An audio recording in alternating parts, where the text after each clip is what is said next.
So I'm Isabel Quiroga. I'm a transplant surgeon from Oxford, and I'm here today to talk about our uterus transplant program. And yes, we had the first baby born in the UK from a uterus transplant recipient.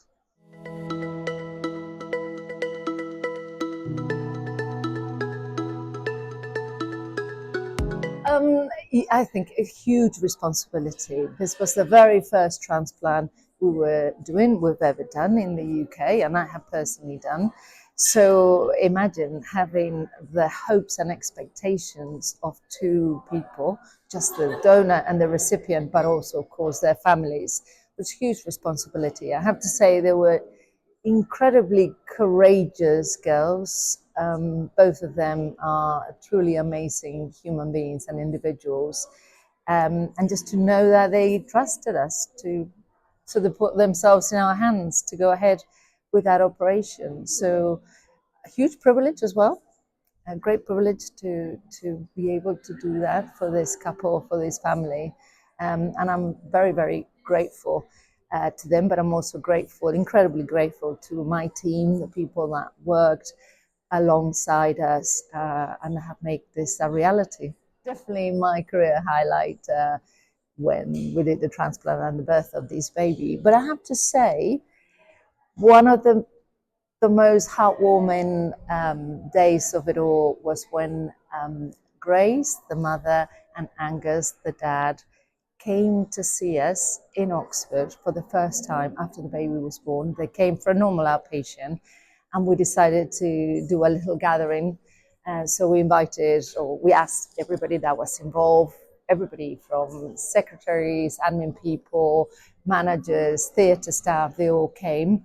And when so they're all in a room, and when the doors opened and they came in and they saw all the people that have helped them to get there, I think it was a truly emotional moment and overwhelming really. And actually also for them to want to see the others at the other end, because when you're anesthetized or when you come to theatre, you don't see most of the people that are involved in your care. So they were truly impressed of the diversity, people from all over the world that had made this possible. So yeah, very, very emotional. Well, training is one of those things that, how do you train for an operation that nobody around you has ever done? But when you train, you don't train on a particular procedure. You accumulate years of experience, and all those skills are put together. And so I've been a surgeon now, 25 years or more.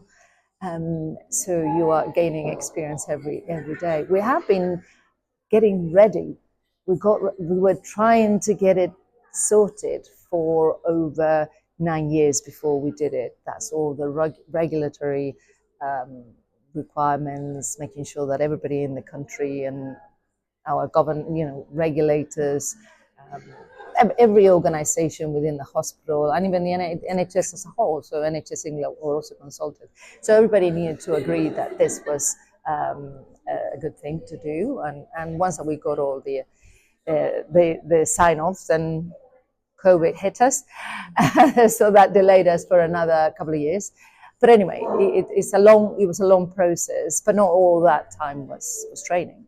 But you accrue that knowledge and that experience on many other procedures that you do over the years. So I felt very honored that they put their trust on us. I feel extremely proud of what we all have achieved as a team. I feel extremely proud of my surgical colleagues, Anna Maria and Venkatesha Odupa, my anaesthetic colleagues, everyone around us, and all the theatre staff. I do feel great pride on the team, and it is a privilege. It has been a privilege to be part of this. And of course, I've got a colleague, Richard Smith, Professor Smith, who is the gynecologist. So we co-lead this project, and he's at a conference in Turkey, so that's why he's not here.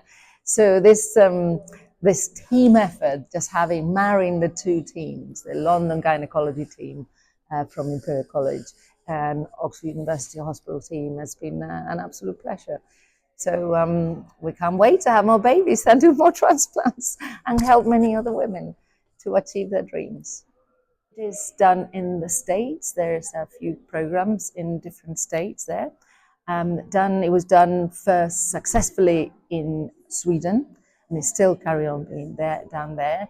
France, Spain, Germany's got a small program, Czech Republic, a lot of programs in China and in India, although they don't report in the same way that others report. So there's some smaller countries that do one or two, probably for the prestige and of wanted to be involved in something so innovative.